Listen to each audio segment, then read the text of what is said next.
Welcome to CS 105.1, where I talk about sports, movies with good vibes.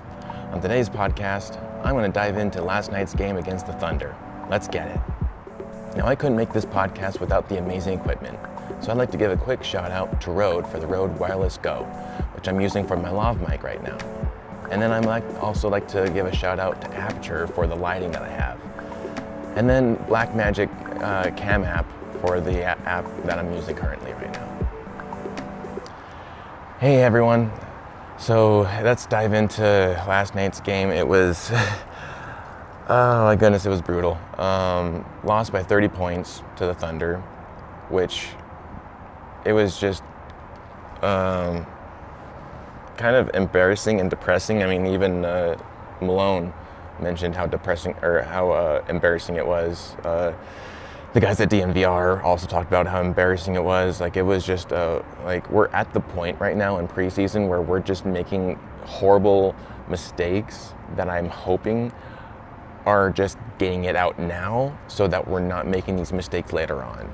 The one consistent issue that the Nuggets are being plagued with right now is the bench.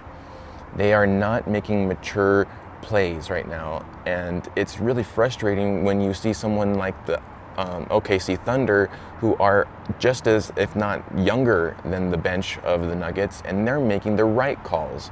So it's kind of like, where are we at right now? If it's not because it's an immature thing or a young thing, then why are the bench for the Nuggets making such horrible plays? Because it's not about the age, obviously, because Thunder proves it's not about the age. You can be really young and make awesome plays. So what is it right now? Is it the coaching staff? Is it how they're practicing? Is it what they are doing? Like, it kind of almost feels like the coaching staff is kind of relying on the Nuggets players to do work themselves and come to work just prepared.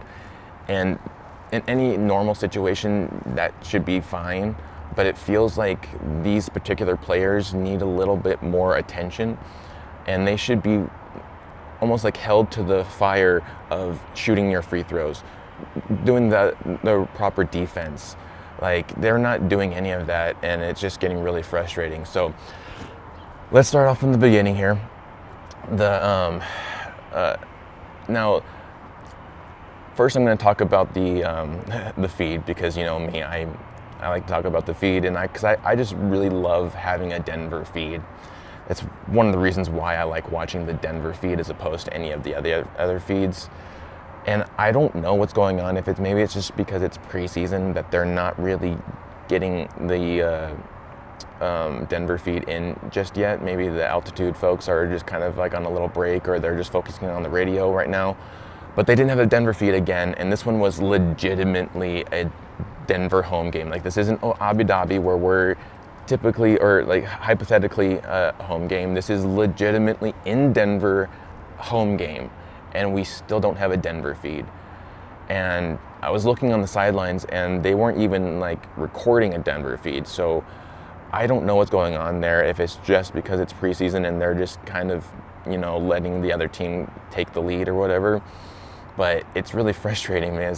That's one of the best things I love about watching a Denver game, is listening to Chris Marlowe and Scott Hastings and Katie Whinging on these feeds. I don't know if it's also maybe the new deal that Altitude did, giving, you know, a lot of people in Colorado access to games, which is great for Colorado. That's amazing. But for anyone who's outside of Colorado, it makes it maybe a little more difficult. I don't know if that kind of inhibits Denver feeds from being used on League Pass. I know that happens a lot with Warriors games. There's a lot of blocking out on Warriors games within League Pass, known for past couple of seasons. Whenever I feel like I want to watch a Warriors game, I can't. So I don't know what's going on there. But so the starters, we didn't have any Jokic. There's no Jokic. There was no Jamal. There was no Westbrook, and we're still without Peyton Watson. And so the Nuggets were down a little bit, but that can't be an excuse for the horrible plays that they were doing, because as the Suns proved when they beat us, they didn't have anyone important on their roster when we faced them. It was all G League and bench players. So what the hell is going on? The starters for Nuggets last night were Strother, MPJ, AG, CB, Christian Brown, and Zeke Naji. Zeke Naji, the person who Nuggets Nation has been hating on the most, who hasn't really shown that he's qualified to be starter. I mean, I guess if you're going to start him at all, the preseason is where you want to do it. And surprisingly, though, during this preseason, he has actually shown up. So he actually did a really good job last night, too. I mean, he made some amazing threes. He was actually heating up in the three area. That was really crazy. He did some great blocks. And then, but then he also got cooked by SGA. I mean, most players get cooked by SGA, which is frustrating. But he didn't do horrible. That's the big takeaway there. Is he didn't do horrible. He see if I bring up my stats here. What did he get? He got 11 points, 3 rebounds, 1 assist, and 2 steals, as well as 3 blocks. So, I mean, he had a good night, and he's been having these good nights during preseason. So I really want him to continue that. I would love for him to be more of a force within the Nuggets roster. He should be someone that we rely on and not be scared to put on the floor. So I'm really glad that he's heating up and he's getting things cooking. I hope he maintains. It's all about consistency, right? So there's that. The big thing that I realize is when we don't have Jokic in the roster lineup, we tend to actually do a little better than when we have him in the lineup and then we have non-Jokic minutes. Last season, we had a game where he was out, and like Murray was out, and so we relied on Reggie Jackson and DeAndre Jordan, and they did an amazing job, and we won against the Clippers in that game. We actually had a pretty good win against them, and so I think it's this whole like comfortability of like the Nuggets get really comfortable with when Jokic is on the roster that they don't really need to work as hard, and so when he's not on the roster for that lineup, for that game, they have to actually like play as if they did before they got drafted by the Nuggets. And so that needs to be an issue that I feel like that needs to be brought up more. Everyone on the roster needs to play the same way that they play when Jokic is on the floor, when he's not on the floor, as opposed to when he is on the floor. So the games where he's not available and they're playing their hardest, they need to keep that for when he is on the floor and playing, even when he's on the roster for that game, but the non-Jokic minutes. Like, there shouldn't be non-Jokic minutes anymore. I don't want to see non-Jokic minutes because those are so painful. And I'm sure every other Nugget Nation fan out there feels the same thing. Those non-Jokic minutes, man, they are so painful. And we used to have, when Jamal was in it and really heating up, we would have a little bit of relief that like, okay, Jokic isn't on the floor, it's okay, we got Jamal. Now I think this semester, or this season, I almost said semester because I'm a professor, but this season we're gonna rely, I feel like, a lot on MPJ and AG. More so on MPJ because AG, he's doing good, but it still kind of feels like he's rushing a little bit. He's not taking his time, and he's just going really quickly in the moment.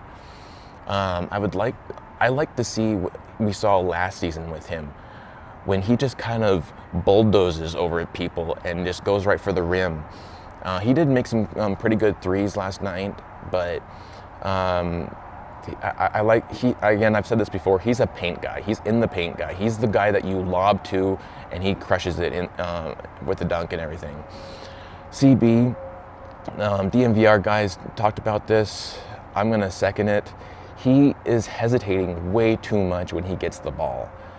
he looks scared when he gets it, and there needs to be more confidence. I know if you were to talk to him, he wouldn't even point that out, and he shouldn't, because you want to have that kind of like good mentality going into it.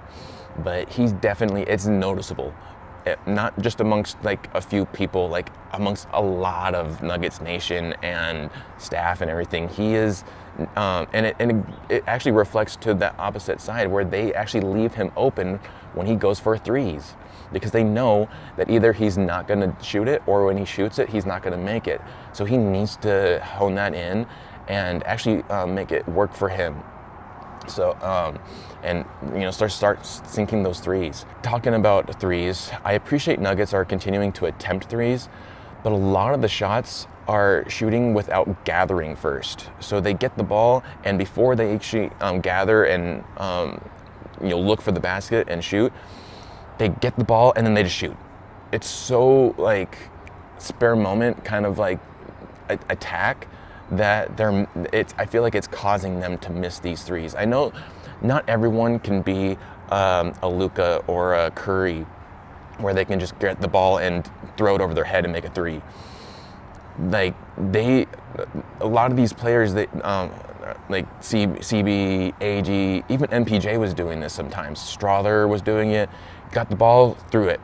Rather than actually gathering, a lot of them were open too. So they could have had the time to gather. So I don't know why, it's just like maybe like nerves, but they were, that was the one thing I was noticing, was a lot of them not gathering and just shooting right off the bat. MPJ was cooking really good in the first. Again, he's just really looking amazing, and I definitely think he's going to be the player with a standout crowd, or a standout season this year. And then one thing is constant bench struggles. So when we talk about the bench now, let's talk about that. It's just, there are once again immature plays, like I've said before, and like Hunter Tyson is still struggling. He looks very green when he's on the court. He's not looking like himself when the Hunter Tyson that we see in Summer League. And I don't know if, again, it's nerves or what, but he's just not getting it. And I hope that the staff really like encourages him and sticks with him, because that it's really painful to see when he's on the court. It's like getting to the point where it's like, just don't put him on the court right now. And I don't want that to happen, because I don't want him to become a Jalen Pickett, who we saw last night as well. And then in talking about the bench, we have to also talk about DeAndre Jordan. He didn't have a good night last night. I don't think he did. I mean, they say that he's in the best shape of his career right now. I'm not seeing it. Physically, he looks good, but since preseason has started, he hasn't really shown up basketball-wise. And he is a vet. He should know what he should be doing and everything. And there was a lot of times last night where he was making a lot of mistakes, way too many mistakes for a vet. There was a few times where he would let Chet Holmgren open for threes. There was in the 8-minute mark of the second period, he just looked at him. He looked at Chet. If there's anything that we know from last season, it's don't leave Chet open for a three. He nails those. And so why are you letting, and you're close to a 7-footer as well, so you can easily contest. So it's just frustrating things about that. Talking about that second quarter, or the second period, the defense just collapsed in the second. Like, we actually were doing fairly well. We were holding our own against the OKC starters for that first period without our main starters, except for, a few of them. But then the defense just kind of plummeted. It just like went off a cliff in the second period, and then didn't return. And I think that's what kind of led to that 30-point lead, is that slowly the Thunder picked us apart until there was nothing left, and then they just ran with it. And that's been a constant thing within each game so far, is these defense issues. Don't know when they're going to get it back, but that's definitely something that needs to be addressed and handled before this next week, when we have our first home game opener of the regular season, which will be against Thunder. Now, I know that when we face the Thunder next, we will have Jokic in our roster again. We will most likely have Westbrook, and we will hopefully have Peyton Watson. Don't know about Jamal Murray though. If he's still feeling iffy about his body, they're going to save him because they want him for the playoffs. Regardless of how Jamal hasn't been himself right now, Jamal is still one of the most reliable players you need in the playoffs.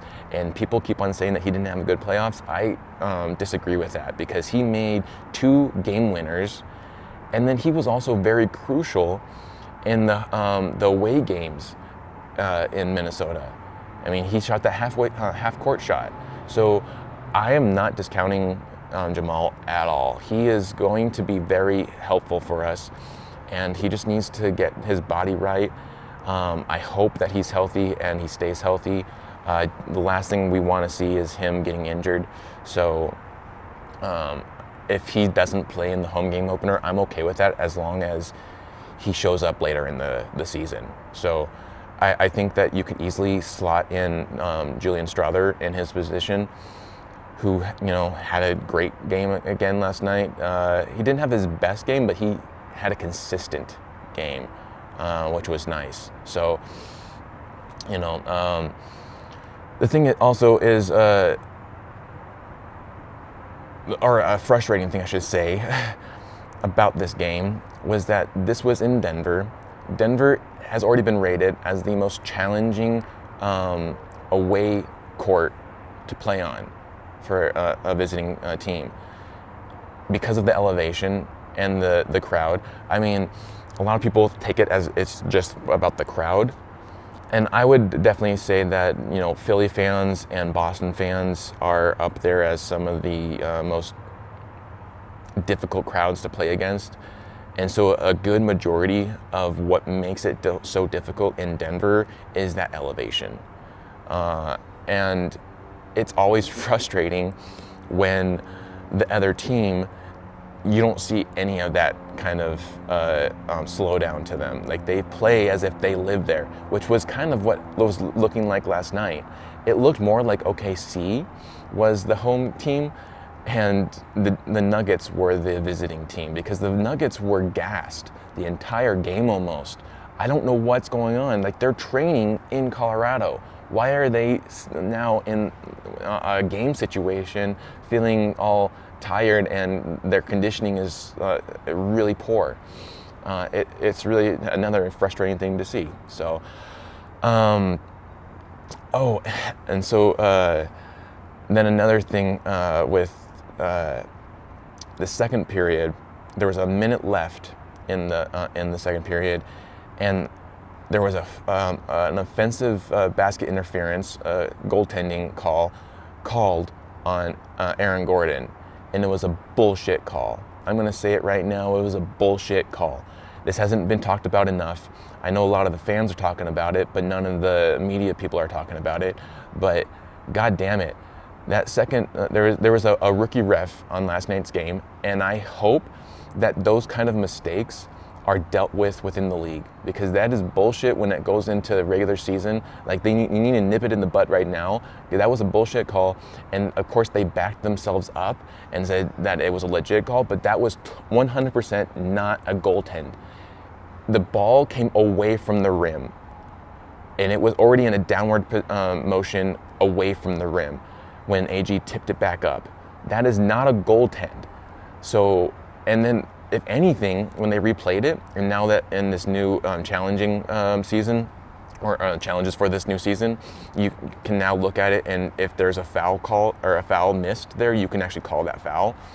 That was a perfect moment to call a foul on Chet Holmgren, who hit the arms of Aaron Gordon. when he was going for that tip in.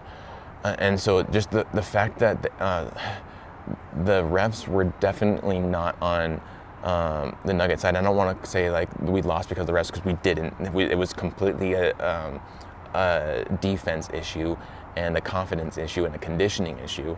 But that call, and there was a couple of others that were missed and not very well observed. So there was that. And then throughout the second period, they gave up a 10-0 run to the OKC. So you can just already see that there was a downward trajectory for the Nuggets throughout the entire game.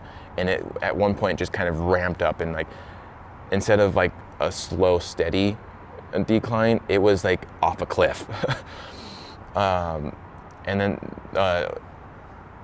we got into the second half, the third quarter, and there was way too many, like right off the bat, there was way too many turnovers.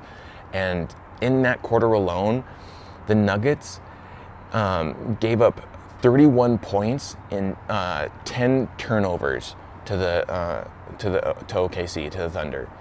It was painful, very, very painful. And one thing I noticed too is that OKC moves quick. They rush you, which I kind of noticed also the Timberwolves did last year. They definitely rush the other team and causes them to make these idiot plays, or these really ill-timed or immature plays. And so their defense moves quick, their offense moves quick, and they just really rush the game a lot, which kind of, you would think in Denver would make them tired out more. But if anything, they had plenty more energy throughout the rest of the game. Like they probably could have gone on for 2 more periods. It was really frustrating to see just how lopsided or reversed that game was. So continuing on with the third quarter turnovers, another frustrating thing was the fact that when these turnovers happened, there was no communication within the rest of the team of the Nuggets. They would get blindsided and then turn over the ball and lose points because of it. And it was like constantly happening. Whether it was inbounding the ball, quick turnaround, bucket, inbounding the ball again, passing, turnaround, bucket, like what was happening? Like everything was deteriorating for the Nuggets during this quarter. Like normally the third quarter is our Achilles heel for the Nuggets, but this particular third quarter of this game was probably one of the worst that we've dealt with in a while. And then the fourth quarter, once again, DJ was just ball watching rather than contesting shots. And just overall, the defense was just pathetic. It was really pathetic. It was like, at one point, I just wanted the game to end. Once it got over 20 and there was like less than 5 minutes left, I just wanted it to end. Like there was no reason, there was no hope for us coming back at that point. It was just painful. And of course, I don't blame OKC for continuing on the onslaught, but at the same time, it's like you already have your opponent beat. Like you don't really need to show off any more than that. So I don't know. They lost by 30 points, like I said, 124 to 94. So Nuggets didn't even make it to 100, but at least we did make it to 90. So they have one more game on Thursday against the Timberwolves, and that's going to be in Minnesota. It's going to be the first time we've played the Timberwolves since we lost Game 7. So it's going to be definitely a personal game, I feel like. And one thing that was asked for Malone during his interview was, does the team have a sense of revenge? And Malone said he didn't see it. That's very that's very concerning to a Nuggets fan, because we all want revenge. And now we're going into Minnesota, the team that took us out of playoff contention or of finals contention. and they don't have a sense of revenge. I think that's going to be one of the big issues that's going to be holding them back, is that they need to act as if they have a chip on their shoulder. They need to be back in that position of wanting to prove themselves. They're still not showing like they need to prove themselves. They've won a championship and they're fine. But the rest of us aren't fine with that. We want another championship. We want to be validated within the world of the NBA. And we're not going to be that until we win another championship. But I will say one good note last night was that the Celtics finally lost. Yes. And surprisingly enough, they lost to the Raptors, who have been in a building period. But luckily, they were able to beat the Celtics. So I know it's preseason. These games don't matter, but they do to a certain point, right? Because we're trying to figure out what works and what doesn't work. So it still matters. Even though people say it doesn't matter, it still matters. Things about it matter. It shows, again, the trajectory that you're going in, the kind of, you're setting up that tone in preseason for the regular season. We will see a different Nuggets come next week against the Thunder, and let's just hope that it's a better Nuggets and not a worse, because I don't, like, if you get any worse than this, then it's just going to be too much to bear. So, and it's going to be kind of insulting to Jokic, if anything. And then plus also the fact that we still haven't signed an extension with Aaron Gordon. And if we're on a downward trajectory throughout this season, I'm worried that we're going to lose him, and I don't want to lose him. He's Mr. Nugget. He's Mr. Nugget, so we can't lose Mr. Nugget. He's definitely one of the heart and souls now of Denver. So, but hopefully the Celtics have a worse record than they did last year. I think that they will. I think that the Knicks are proving that they're going to be a force to be reckoned with. I don't know about the Sixers. Everyone was amping up the Sixers, but now Paul George is hurt. So, and that's usually the case with him. He usually gets hurt and misses a bunch of games. When he's playing, he's good, but then he gets hurt. So I don't take a lot of stock in Sixers. It's mainly the Knicks. And then who else? I mean, time is still to show for the Bulls. I think they're still in a building period. I don't think getting Josh Giddey is going to help them much, but we'll see. I think the three teams to be looking out for this next season in the East, at least, besides the Celtics, so that's Celtics, Knicks, and then the Pacers. I think the Pacers are still in a good spot. So on the West Coast, though, we have a lot going on. One crazy thing is that everyone put the Warriors off the list of teams to watch, but they've gone undefeated this preseason. And again, these games don't really matter, and so maybe the other team isn't playing as hard, and we'll see a different Warriors come the regular season. But obviously, we still have OKC. We still have the Timberwolves. I don't think the Timberwolves will be as much of a issue as they were last season with getting rid of Karl-Anthony Towns and also Kyle Anderson. I don't think that that's given enough highlight, is that Kyle Anderson was a huge part of their bench last season. He was a major frustration against the Nuggets. I'm glad that he's not on the Timberwolves anymore. And so we'll see. So OKC, Timberwolves, I'm really hoping that the Nuggets are still in the conversation. We'll see. I mean, as long as we have Jokic, I feel like we still will be a part of the conversation. And then the Mavericks are going to get better. So, and they haven't really shown up with Luka or Kyrie yet. So we still have yet that to see. But and then the Clippers, I feel like, could still be fairly fairly dominating team this season as well. So, and then if Ja Morant stays healthy, then the Grizzlies have a spot in that conversation. So there's a lot going on, and we're a week away from regular season starting up. I hope that all these mistakes are dealt with and that we get better defense. better free throws. Those free throws are still plaguing the Nuggets.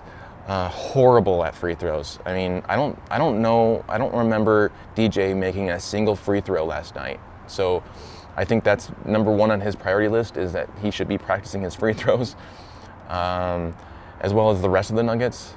I want to be seeing that they're practicing those free throws. That would be great. But that's all I got for today's episode.